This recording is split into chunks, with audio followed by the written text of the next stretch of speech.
Alors, bonjour à tous et à toutes les quatrièmes. Aujourd'hui, une séance à distance où j'enregistre directement ce que je vois sur mon écran pour faire un petit point avec vous de ce qu'on avait fait en classe et de ce que vous deviez faire par conséquent chez vous. Donc, rappel, donc on était en géographie sur le thème 2, chapitre 2, un monde de migrants, migrantes. La problématique, c'est-à-dire la question de départ, c'était pourquoi et comment les populations migrent-elles? Quels sont les effets de ces migrations sur les pays concernés? Et surtout aussi ce qui nous intéresse, c'est quels sont les effets sur les migrants et les migrantes? Alors on avait observé la page 230 du manuel. Je vous avais demandé de lire la page, d'observer le document et ensuite je vous avais un petit peu interrogé à l'oral. Donc cette page, avec une introduction qui s'appelle Un monde de migrants, où on vous disait plus de 240 millions de personnes, soit près de 3% de la population mondiale, sont des migrants et migrantes.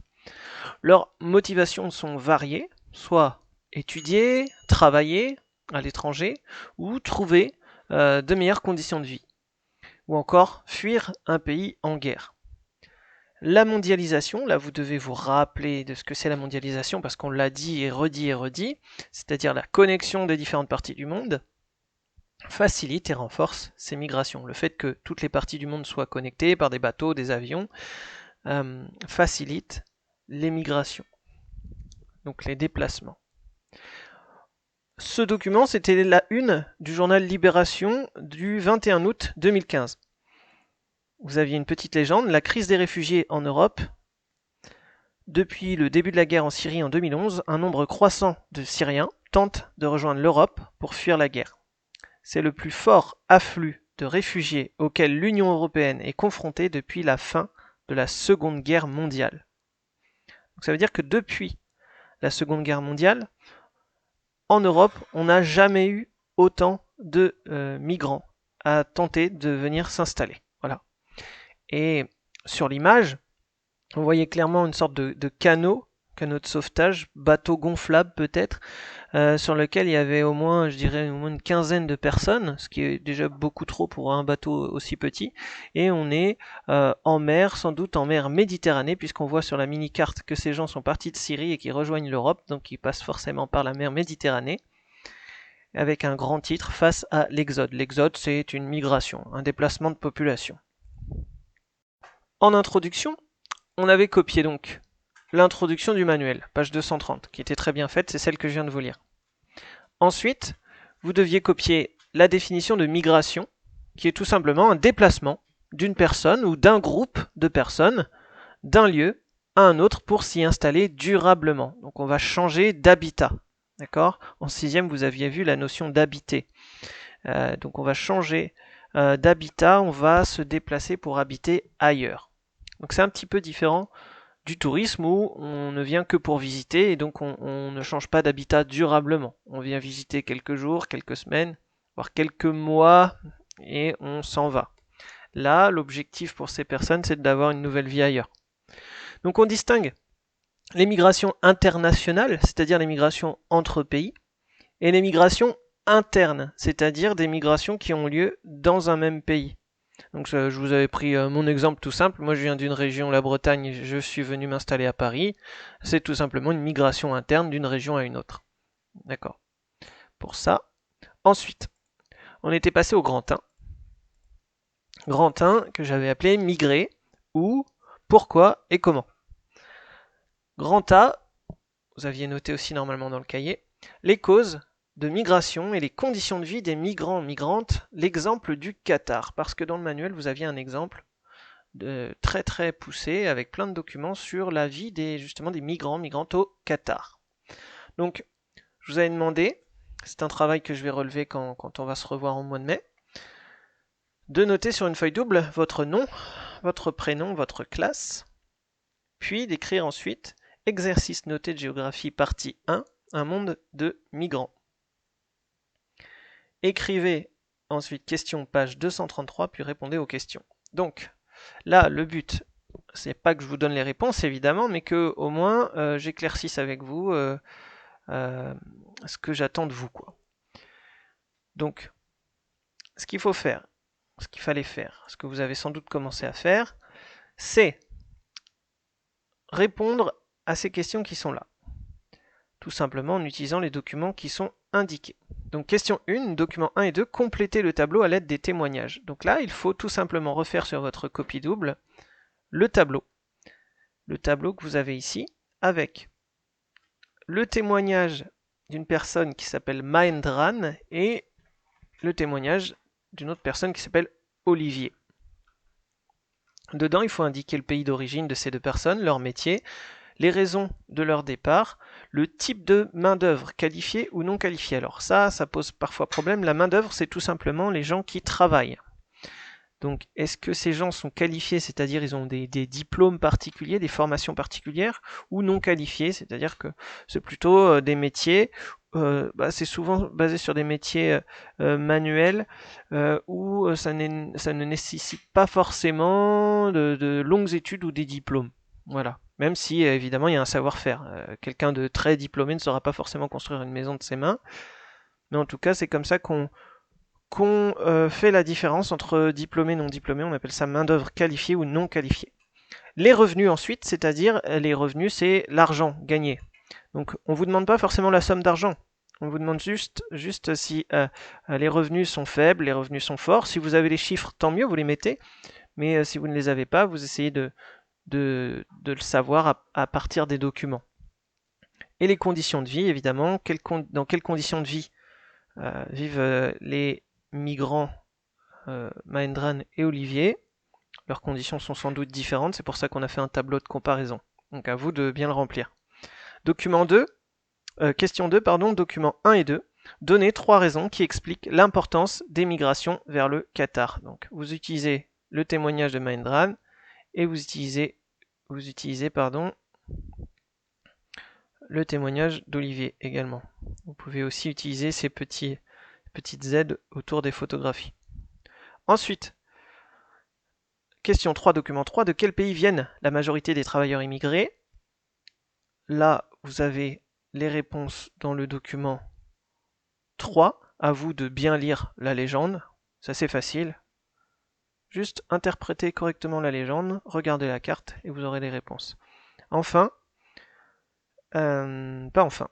question 4, document 1 A4, alors attention, il faut utiliser les documents 1, 2, 3 et 4. Dans quel secteur au pluriel d'activité, c'est-à-dire dans quel métier, travaillent-ils principalement, ces migrants, ces travailleurs immigrés? Enfin, question 5, documents 1 et 2, Mahendran et Olivier sont-ils entrés légalement au Qatar? Justifiez votre réponse, vous avez des témoignages. Ensuite, le reste du travail, ça consiste en quoi? Ça consistait, ça dépend où vous en êtes rendu, à continuer en écrivant sur votre feuille double question page 235 et ensuite répondre aux questions page 235, c'est-à-dire la suite de l'étude de cas sur les migrants au Qatar. Donc vous tournez tout simplement la page et vous avez encore une série de questions. Quelle est la proportion d'immigrés de nationaux au Qatar? Proportion, c'est tout simplement un pourcentage qu'on vous demande, ou une fraction, ou un pourcentage, ça dépend ce que vous avez. Question 2, document 6, quel lien Mahendran a-t-il avec son pays d'origine? Quel lien, c'est-à-dire quel lien il garde encore avec son pays, donc les gens aussi qui vivent dans son pays d'origine. Voilà. Qu'est-ce qui l'unit encore à ces gens? Quelles sont leurs relations, quels sont leurs contacts?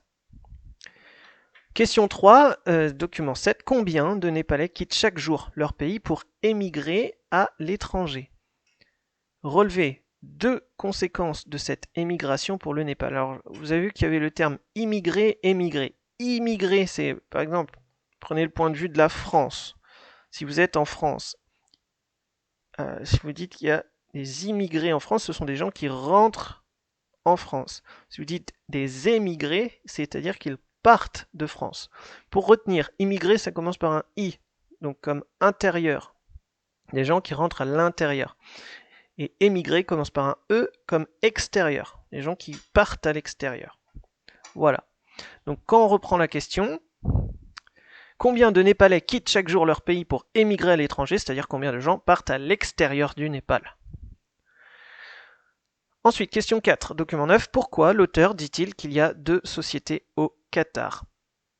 Alors, vous avez un petit guide pour justement répondre à cette question. Indiquez les 2 groupes de personnes qui vivent de manière séparée au Qatar. Relevez comment ils sont nommés dans le texte.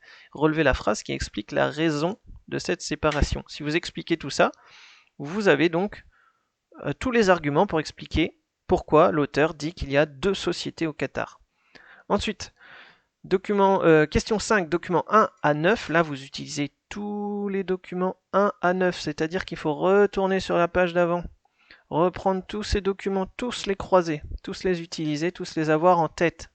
Expliquer les conséquences des migrations sur le Qatar et les pays de départ. Alors là, il faut argumenter, il faut faire plusieurs lignes, il ne faut pas juste faire une phrase. J'attends au moins 20 lignes de votre part.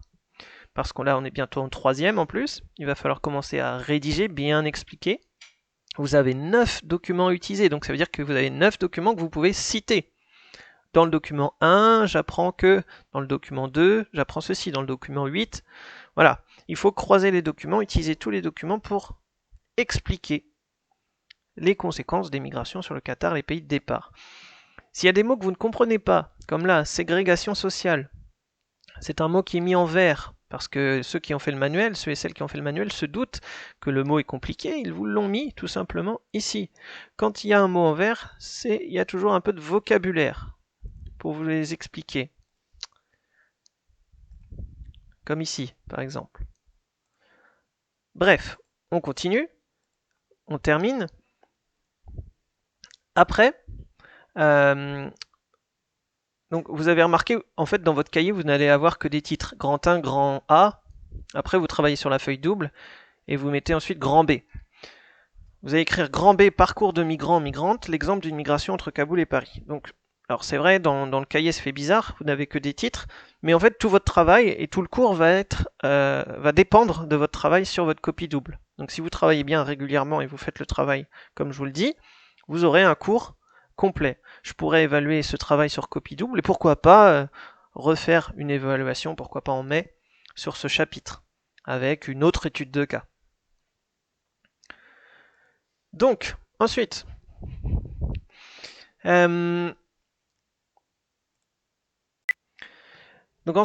pardon, j'ai coupé parce que j'ai bugué. Sur la même feuille double, vous écrivez donc exercice noté de géographie partie 2, un monde de migrants. Vous écrivez ensuite étude de cas enquête, page 236-237, puis réalisez les tâches 1, 2 et 3 sur votre feuille double. Alors là, c'est là que vous avez sans doute besoin d'explications. Je reviens avec vous sur le manuel, je tourne la page, et on est bien page 236-237, Kaboul-Paris, parcours de migrants, tâche à réaliser. Donc vous allez devoir réaliser toute cette tâche-là. Pour ça, vous avez des étapes. Vous voyez, vous avez l'introduction qui vous dit, voilà la tâche à réaliser. C'est ça que vous allez faire. Chaque année, à l'occasion de la Journée internationale des droits des migrants, le 18 décembre, les associations sensibilisent l'opinion publique sur les conditions de vie des migrants. Donc chaque année, vous avez des associations qui parlent à des gens sur les conditions de vie des migrants, pour expliquer comment ils vivent leur migration et comment ils vivent leur arrivée dans le pays d'accueil. Une association vous sollicite. Donc, une association vous demande votre aide pour réaliser un portfolio numérique sur le sujet. Donc ça, on va pas le faire en numérique, on va le faire de manière écrite. Un portfolio, c'est tout simplement, on va dire, un article. Vous allez imaginer un article écrit à la main dans votre feuille double. Idem, là c'est mis en groupe. Vous allez présenter le parcours de 5 jeunes Afghans partis de Kaboul pour rejoindre l'Europe. Là, vous êtes chez vous, on ne peut pas faire ce travail en groupe, donc vous allez le faire individuellement. D'accord? Donc cette tâche, vous allez la faire individuellement. Comment? Eh bien en suivant tout simplement les étapes. Vous avez l'étape 1, les raisons du départ. Vous allez devoir rédiger un paragraphe sur la situation politique et économique en Afghanistan. Pour ça, on vous donne la clé pour y arriver, c'est que vous allez utiliser les documents 1 et 2. Vous allez localiser l'Afghanistan grâce au document 2. Comment ensuite répondre à cette question, comment expliquer le départ des jeunes hommes, formuler des hypothèses sur ce qui les pousse à quitter leur pays en se basant sur le document 1. Voilà, vous rédigez un paragraphe avec des réponses à tout ça. Ensuite, pour continuer la tâche, il faut faire l'étape 2. À partir de la carte, décrivez avec précision le trajet effectué par les 5 jeunes hommes du document. Donc la clé pour réussir cette tâche, cette deuxième étape de la tâche, quel pays traverse-t-il? Combien de temps mettent-ils à chaque étape du trajet? Quelles difficultés rencontrent-ils lors de leur voyage? Tout est sur la carte. Vous avez aussi une légende qui est facile à lire, parce que là vous êtes quand même habitué à lire des cartes. Maintenant vous avez tout le détail, le nombre de jours, les trajets effectués, vous voyez si c'est sur terre, en mer, à pied, en avion, en bateau. Donc il faut tout expliquer, d'accord?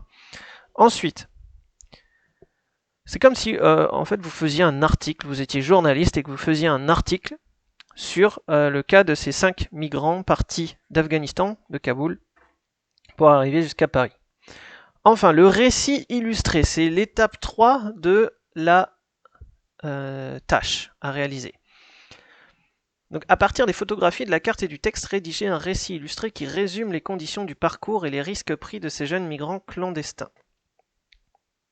Donc là, je comprends que vous dites, je vois pas comment je vais illustrer ça. Est-ce que je mets des photos? Est-ce que je dois faire quelque chose sur l'ordinateur?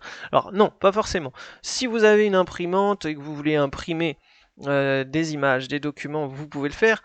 Mais si vous n'en avez pas, c'est pas du tout grave. Je vais pas mettre une meilleure note parce que c'est fait à l'imprimante. Au contraire, moi je compte l'investissement. Donc si le travail est bien fait, avec les moyens que vous avez. Donc là, ce qu'il faudra faire pour illustrer, c'est que vous pouvez, par exemple, dessiner des croquis, des schémas, des cartes mentales pour expliquer un petit peu le parcours des migrants et rajouter ces croquis, schémas, petites cartes à l'intérieur de votre article. Vous mettez du texte et vous pouvez aussi mettre illustration du parcours des migrants et faire une mini-carte plus simplifiée. Évidemment, je ne vous demande pas de refaire cette carte très complexe. Vous pouvez faire des croquis comme on a appris à le faire depuis la 6e. Voilà, soyez inventif et inventive, vous en êtes capable. Et c'est donc tout ce travail-là, les questions plus la tâche finale, que je vais noter quand on va se retrouver. Si vous avez des questions aussi, vous pouvez m'envoyer des mails. S'il y a des choses que vous ne comprenez pas, je peux aussi vous aider à débloquer des situations. Vous pouvez aussi, si vous le souhaitez, envoyer des photographies de votre travail et je peux jeter un œil et vous dire si vous partez dans une mauvaise direction dans le travail, sans vous donner évidemment les réponses. Voilà pour cette séance. Je compte sur vous donc pour le faire aujourd'hui et le terminer pendant les vacances si vous n'avez pas fini.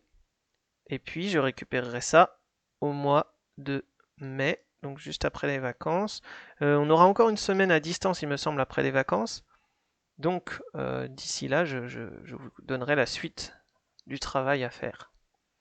Voilà, je vous souhaite une bonne journée. Motivez-vous, faites bien le travail. De toute façon, on se retrouve bientôt. Donc je vérifierai le travail. Et puis surtout aussi, bonnes vacances, reposez-vous bien, malgré le confinement. Et puis courage, ça va bientôt passer. Je vous souhaite une bonne journée.